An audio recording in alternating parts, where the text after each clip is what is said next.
মধ্যপ্রাচ্যে প্রতিনিয়তই বেজে উঠছে যুদ্ধের দামামা। একদিকে ইরান, অন্যদিকে ইসরায়েল ও আমেরিকা। কিন্তু আপনি কি জানেন, এই শহরের আগুনের আঁচ সরাসরি আপনার রান্নাঘরের চুলায় এসে লেগেছে। পৃথিবীর সবচেয়ে গুরুত্বপূর্ণ তেলের রাস্তা হরমুজ প্রণালী এখন অবরুদ্ধ, আর এর সরাসরি প্রভাব পড়েছে আমাদের বাংলাদেশে।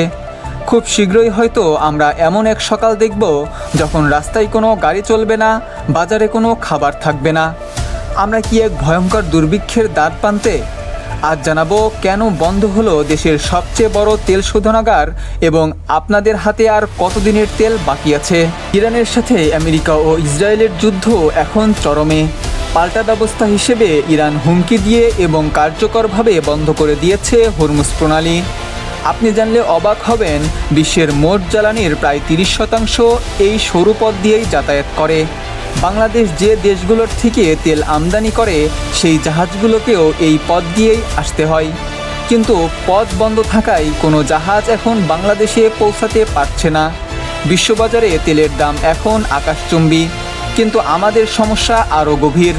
টাকা থাকলেও আমরা এখন তেল আনতে পারছি না। এরই মধ্যে দেশে নেমে এসেছে বড় দুঃসংবাদ। কাঁচা তেলের অভাবে বাংলাদেশের একমাত্র এবং সবচেয়ে বড় তেল শোধনাগার চট্টগ্রামের ইস্টার্ন রিফাইনারি লিমিটেড এখন পুরোপুরি বন্ধ হওয়ার পথে। নিয়মিত সরবরাহ না থাকায় এই বিশাল স্থাপনাটি এখন প্রায় অচল। একটি দেশ তখনই পঙ্গু হয়ে যায় যখন তার জ্বালানি শোধনাগার বন্ধ হয়ে যায়, কারণ এখান থেকেই ডিজেল, পেট্রোল আর অকটেন সরবরাহ করা হয় পুরো দেশে। শোধনাগার বন্ধ হওয়ার অর্থ আমাদের সঞ্চিত তেলের ভান্ডার ফুরিয়ে আসার কাউন্টডাউন শুরু হয়ে গেছে। এবার আসি সবচেয়ে ভয়ঙ্কর তথ্যে। বাংলাদেশ সাধারণ জনগণকে আর কতদিন তেল সরবরাহ করতে পারবে? বর্তমান পরিসংখ্যান বলছে আমাদের তেলের রিজার্ভ এখন আশঙ্কাজনক অবস্থায়। স্বাভাবিক সরবরাহ বন্ধ থাকলে এবং বর্তমান চাহিদা অনুযায়ী চললে আমাদের হাতে আর বড়জোর 10 থেকে 15 দিনের তেল মজুদ আছে। কিছু কিছু বিশেষজ্ঞ বলছেন, পরিস্থিতির উন্নতি না হলে এই সময়সীমা আরও কমে আসতে পারে। 15 দিন পর যদি আপনি পেট্রোল পাম্পে যান, তবে হয়তো সেখানে শুধু মরুভূমির হাহাকার দেখতে পাবেন। আর তেল না থাকা মানেই দেশের চাকা থমকে যাওয়া। জ্বালানি না থাকলে কি হবে?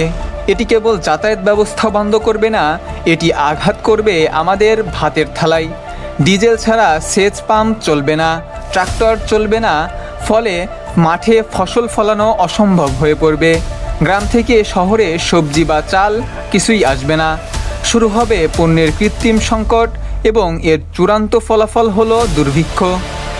ইরান আমেরিকা যুদ্ধ হয়তো 1000 মাইল দূরে হচ্ছে, কিন্তু তার বলি হতে যাচ্ছে বাংলাদেশের সাধারণ মানুষ। এই সংকট থেকে উত্তরণের পথ এখন একটাই, জ্বালানি ব্যবহারে চরম সাশ্রয়ী হওয়া এবং আন্তর্জাতিক কূটনীতির মাধ্যমে দ্রুত সমাধান খোঁজা।